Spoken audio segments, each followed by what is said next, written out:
سلام، من بهمن هستم و 38 سالمه و جنوب شهر تهران زندگی می کنم. 2 سال پیش قبل از اینکه خونه نشین بشم راننده کامیون بودم. تقریباً 8 سال میشه که ازدواج کردم.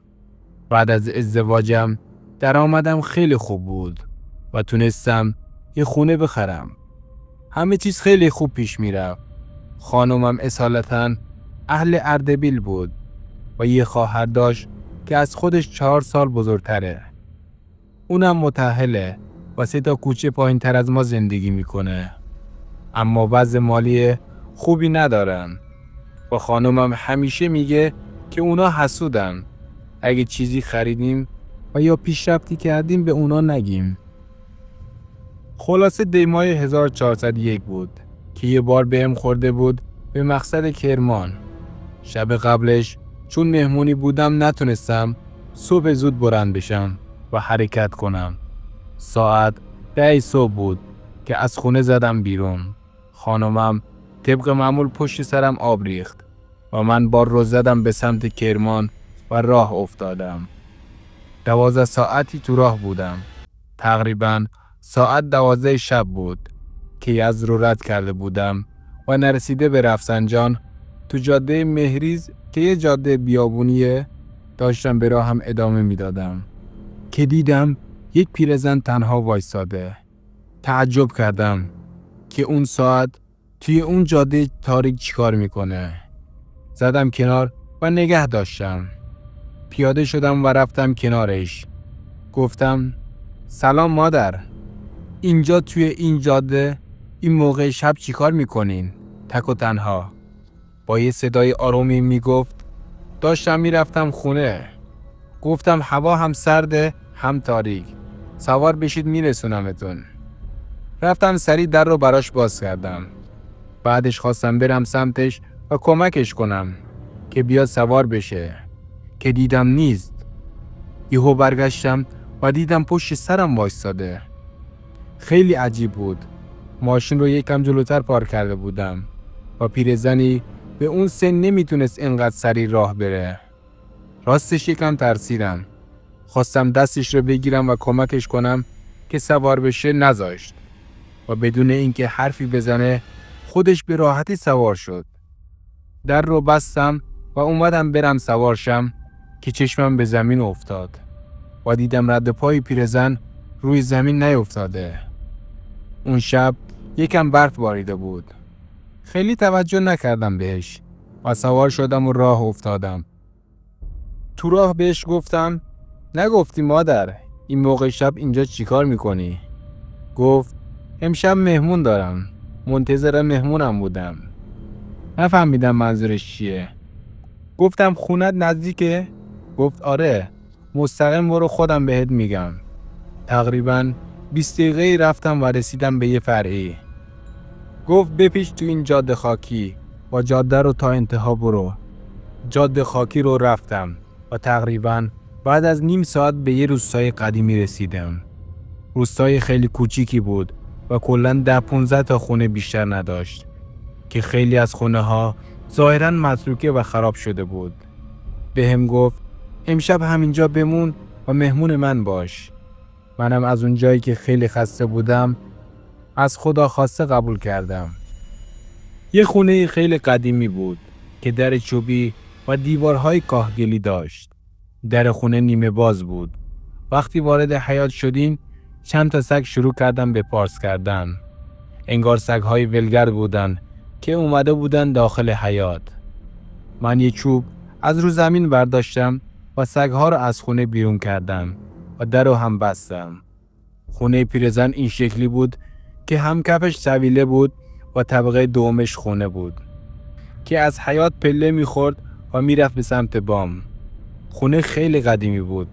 همینطور که مات خونه بودم یهو چشمم افتاد به پیرزنی که رفته بود داخل خونه و از پنجره خونه خیره شده بود به من. محو اون صحنه بودم و یه سکوت عجیبی همه جا رو گرفته بود. هیچ سر و صدایی نبود، نه از خونه همسایه ها و نه از خونه پیرزن. متوجه شدم پیرزن تنها زندگی میکنه. پله ها رو رفتم بالا. رفتم جلوی در وایسادم.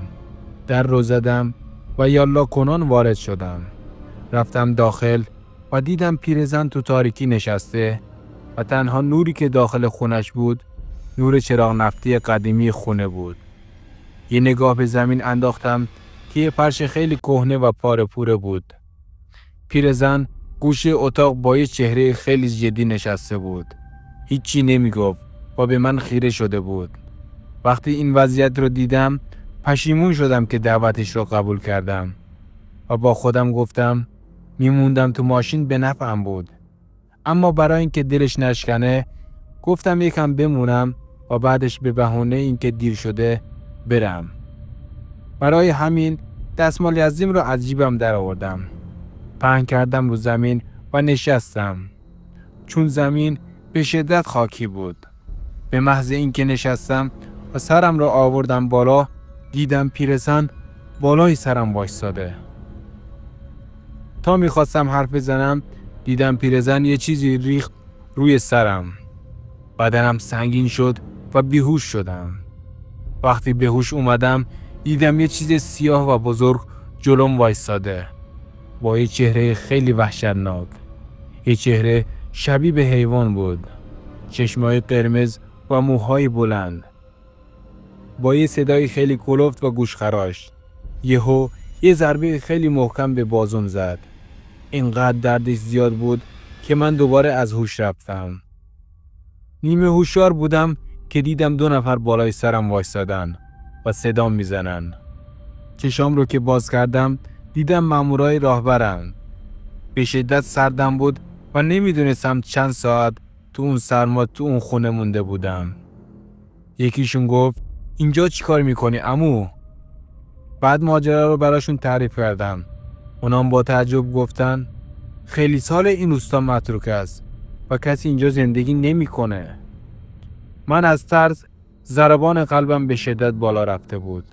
با خودم گفتم پس اون پیرزن کی بود که من سوارش کردم؟ مامورا کمکم کردن بلند بشم اما دست چپم انگار از کار افتاده بود. نمیتونستم حرکتش بدم. انگار دستم فلج شده بود. به کمک مامورا از پله‌ها اومدم پایین تو حیاط و یاد اون سگ‌های افتادم که پارس میکردن. پس اون بیچاره‌ها چیز رو میدیدن که من نمیدیدم.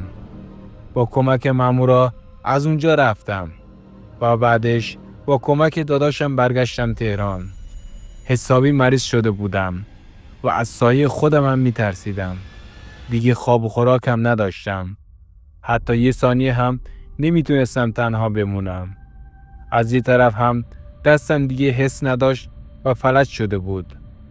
همش با گوشه چشمم یه سایه رو میدیدم. دیگه رسما داشتم دیوونه میشدم. با کمک داداشم پیش دعانویس رفتم و اونم گفت که تو ماشین دیگه دعا گذاشتن. اون رو برام بیار.